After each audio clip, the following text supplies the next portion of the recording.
Hi,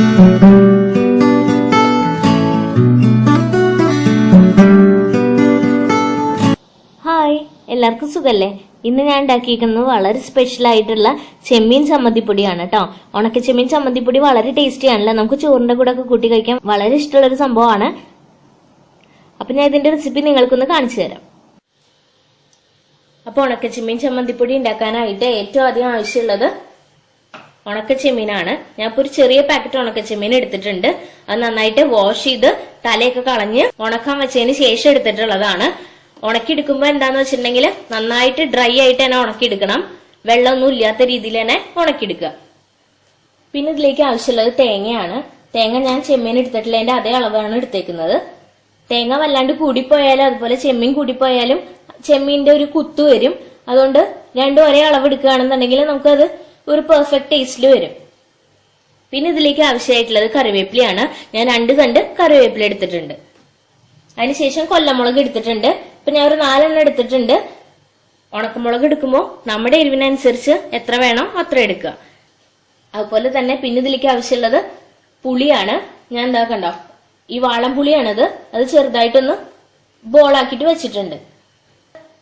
പിന്നെ ഞാൻ പറയാൻ പോണത് ഈ വെളുത്തുള്ളിയുടെയും ഉള്ളിയുടെയും കാര്യമാണ്. ഇപ്പൊ ഞാൻ ഉള്ളി എടുത്തിരിക്കുന്നത് 2 എണ്ണം. ഒരു വലിയ വെളുത്തുള്ളിയാണ് എടുത്തേക്കുന്നത്. ഞാൻ മുമ്പ് ചമ്മന്തിപ്പൊടി ഉണ്ടാക്കിയതിന്റെ വീഡിയോ നിങ്ങൾ കണ്ടിട്ടുണ്ടാവും. അതിലെങ്ങനെയാന്ന് വെച്ചിട്ടുണ്ടെങ്കിൽ ഉള്ളിയും വെളുത്തുള്ളിയും ഒന്നും യൂസ് ചെയ്യണില്ല. ഉള്ളിയും വെളുത്തുള്ളിയും യൂസ് ചെയ്യണ നിർബന്ധമൊന്നുമില്ല. എന്നാലും ചെമ്മീൻ ഇടുന്നതുകൊണ്ട് കുറച്ചും കൂടെ ഒന്ന് ടേസ്റ്റിന് വേണ്ടിയിട്ടാണ് ഞാൻ ഉള്ളിയും വെളുത്തുള്ളിയും എടുത്തേക്കുന്നത്. വളരെ കുറച്ചേ അത് എടുക്കാൻ പാടുള്ളൂ. 1 അല്ലിയോ 2 അല്ലിയോ മാത്രമാണ് എടുക്കാൻ പാടുള്ളൂ. അതുപോലെ തന്നെ പിന്നെ ആവശ്യമുള്ളത് ഉപ്പാണ്. ഇനി നമുക്കിത് എങ്ങനെ ഉണ്ടാക്കാമെന്ന് നോക്കാം. ഇതിന് വേണ്ടിയിട്ട് ഞാൻ ഒരു ചീനച്ചട്ടി വെച്ച് കൊടുത്തിട്ടുണ്ട്. ഇനി ചീനച്ചട്ടി നന്നായിട്ടൊന്ന് ചൂടാവട്ടെ. അതിനുശേഷം നമുക്ക് ഇതിലേക്ക് നേരത്തെ നമ്മൾ വൃത്തിയാക്കി വെച്ചിട്ടുള്ള പ്രോൺസ്, അതായത് ഉണക്കച്ചെമ്മീൻ ഇട്ട് കൊടുക്കാം. അപ്പൊ ഇത് ചൂടായിട്ടുണ്ട്, നമുക്കിത് ആഡ് ചെയ്യാം. ഇനി ഈ ചെമ്മീൻ നമുക്ക് നന്നായിട്ടൊന്ന് ക്രിസ്പി ആയിട്ട് കിട്ടുന്നത് വരെ ഒന്ന് ഇളക്കി കൊടുക്കാം. ഇത് നന്നായിട്ടൊന്ന് ചൂടാക്കി കിട്ടണം. ചെമ്മീൻ ചൂടാക്കുമ്പോൾ ജസ്റ്റ് ഒന്ന് ചൂടാക്കിയാൽ മതി, കരിയരുത്. ഇത് മിക്സിയിലിട്ട് പൊടിക്കുന്ന സമയത്ത് നന്നായിട്ടൊന്ന് പൊടിഞ്ഞു വരുന്ന രീതിയിൽ ചൂടാക്കി എടുത്താൽ മതി.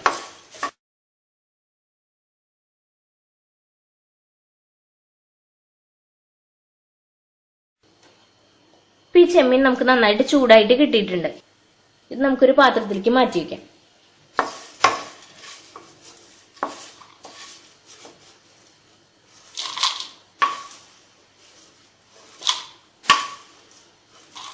ഇനി അതേ ചട്ടിയിൽ തന്നെ നമുക്ക് മുളകും കൂടി ഇട്ടൊന്ന് വറുത്തെടുക്കാം.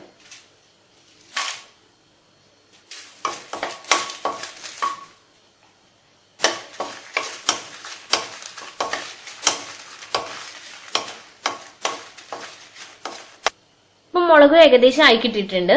ഇതും നമുക്ക് നമ്മൾ നേരത്തെ ചെമ്മീൻ എടുത്തിട്ടുണ്ടായിരുന്നു അല്ലെ, അതേ പാത്രത്തിലേക്ക് തന്നെ ഇട്ട് കൊടുക്കാം.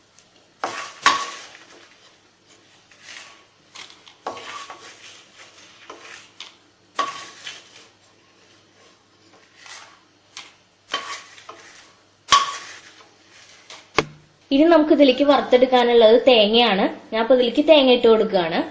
ഫ്ലെയിം എപ്പോഴും സിമ്മിൽ ഇട്ടതിന് ശേഷം മാത്രം തേങ്ങ ഇട്ട് കൊടുക്കുക.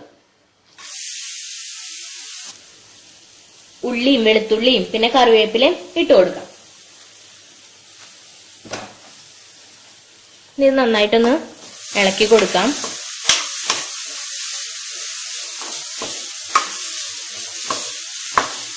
ഈ തേങ്ങ നന്നായിട്ടൊന്ന് ബ്രൗൺ ഷെയ്ഡ് ആവണം. അതുവരെ നന്നായിട്ടൊന്ന് മിക്സ് ചെയ്ത് കൊടുക്കാം.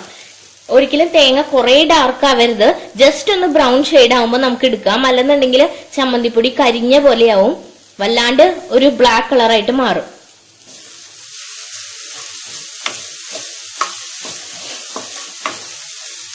പിന്നെ പ്രത്യേക ഒരു കാര്യം ശ്രദ്ധിക്കുക, ഇതൊക്കെ വറുത്തെടുക്കുമ്പോൾ നമ്മൾ ഇതിൽ വെളിച്ചെണ്ണ ഒഴിച്ചു കൊടുക്കരുത്. നമ്മൾ വെറുതെ ചട്ടിയിലിട്ട് വറുത്തെടുക്കുകയാണ് ചെയ്യണത്. വെളിച്ചെണ്ണ ഒഴിച്ചു കൊടുത്തിട്ടുണ്ടെങ്കിൽ നമ്മളിത് അരച്ചെടുക്കുന്ന സമയത്ത് ചമ്മന്തി പോലെയാവും, നമുക്ക് നല്ല പൊടി പോലെ കിട്ടില്ല. അതുകൊണ്ട് വെളിച്ചെണ്ണ ഒഴിച്ചു കൊടുക്കരുത്. തേങ്ങയ്ക്ക് പകരം നമ്മൾ കൊപ്ര ഇട്ട് കൊടുക്കുകയാണെന്നുണ്ടെങ്കിൽ ഇതിന് കുറച്ചും കൂടെ ടേസ്റ്റ് കിട്ടും. പിന്നെ നിങ്ങൾ കൊപ്ര ഇട്ട് കൊടുക്കുന്ന സമയത്ത് തന്നെ വെളിച്ചെണ്ണ ഇറങ്ങും ഇത് ചൂടാക്കുന്ന സമയത്ത്. അതുകൊണ്ട് കുഴപ്പമില്ല. പക്ഷെ എക്സ്ട്രാ നമ്മൾ വെളിച്ചെണ്ണ ആഡ് ചെയ്ത് കൊടുക്കാണ്ടിരിക്കുക. പിന്നെ തേങ്ങ ചൂടാക്കുന്ന സമയത്ത് സിമ്മിൽ തന്നെ ഇട്ടിട്ട് ചൂടാക്കുക. അല്ലെന്നുണ്ടെങ്കിൽ പെട്ടെന്ന് ചില ഭാഗം മാത്രം കരിഞ്ഞു പോവും. ഇതിപ്പോ ഏകദേശം ആയി തുടങ്ങിയിട്ടുണ്ട്. അപ്പൊ നമ്മൾ നേരത്തെ എടുത്തു വെച്ചിട്ടുള്ള പുളി ഇതിലേക്ക് ഇട്ട് കൊടുക്കാം.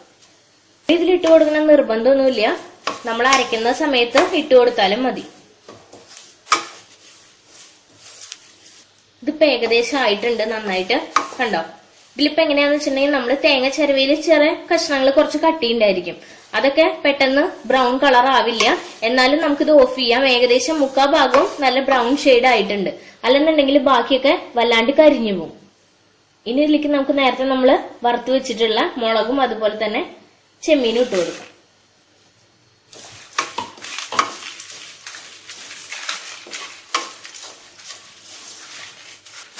ഇതും കൂടെ നന്നായിട്ടൊന്ന് ചേർത്ത് ഇളക്കിയതിന് ശേഷം നമുക്ക് ഫ്ലെയിം ഓഫ് ചെയ്ത് വെക്കാം. ഇപ്പൊ ഞാൻ ഫ്ലെയിം ഓഫ് ചെയ്തിട്ടുണ്ട്. ഇനി ഇത് നമുക്ക് നന്നായിട്ടൊന്ന് തണുത്ത് കിട്ടണം. എന്നാൽ മാത്രമേ നമുക്കിത് പൊടിച്ചെടുക്കാൻ പറ്റുള്ളൂ. ഒന്ന് തണുത്ത് കിട്ടാൻ വേണ്ടിയിട്ട് കുറച്ചു നേരം നമുക്ക് വെയിറ്റ് ചെയ്യാം. ഇതിപ്പോ നന്നായിട്ട് ചൂടാറിയിട്ടുണ്ട്. അപ്പൊ നമുക്കിനി ഇത് നന്നായിട്ടൊന്ന് പൊടിച്ചെടുക്കണം. അതിന് വേണ്ടിയിട്ട് ഞാൻ ഒരു ചെറിയ മിക്സിയുടെ ജാർ എടുക്കുകയാണ്. പിന്നെ മിക്സിയുടെ ജാർ എടുക്കുമ്പോൾ ശ്രദ്ധിക്കേണ്ട കാര്യം എന്ന് പറയുന്നത് അതിലൊട്ടും വെള്ളം ഉണ്ടാവാൻ പാടില്ല. നന്നായിട്ട് തുടച്ചിട്ട് വേണം എടുക്കാൻ. ഇനി നമുക്കിത് പൊടിക്കാനായിട്ട് ഏറ്റവും ആദ്യം മുളകും അതുപോലെ തന്നെ പുളിയും ജാറിലേക്ക് ഇട്ട് കൊടുക്കാം.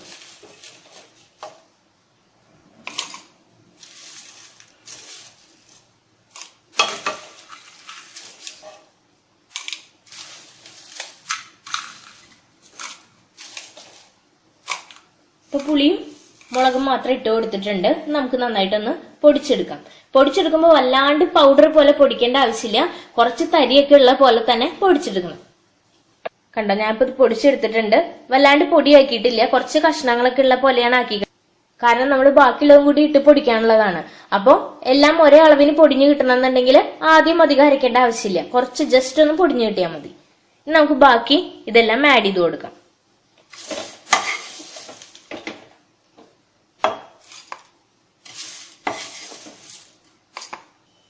കണ്ടോ? അപ്പൊ നമ്മൾ ബാക്കിയുള്ള ചെമ്മീനും എല്ലാം ഇട്ട് കൊടുത്ത് നന്നായിട്ട് ഫുള്ളായിട്ട് പൊടിച്ചെടുത്തിട്ടുണ്ട്. ഇപ്പൊ ഏകദേശം ഇതുപോലെ തന്നെ പൊടിച്ചെടുക്കാൻ ശ്രദ്ധിക്കുക. ഒട്ടും എണ്ണയില്ലാത്ത രീതിയിൽ അല്ലെങ്കിൽ ഒട്ടും വെള്ളമൊന്നും ഇല്ലാത്ത രീതിയിൽ തന്നെ പൊടിച്ചെടുക്കുക. ഇത് എല്ലാവർക്കും ഇഷ്ടപ്പെടുന്നു തന്നെയാണ് എന്റെ വിശ്വാസം. എന്റെ റെസിപ്പി ഇഷ്ടപ്പെട്ടു എന്നുണ്ടെങ്കിൽ എന്റെ ചാനൽ സബ്സ്ക്രൈബ് ചെയ്യണം. അതുപോലെ തന്നെ എന്റെ വീഡിയോ ലൈക്ക് ചെയ്യുക. പിന്നെ ബെല്ലൈക്കണും കൂടെ പ്രസ് ചെയ്യാൻ മറക്കരുത്. താങ്ക്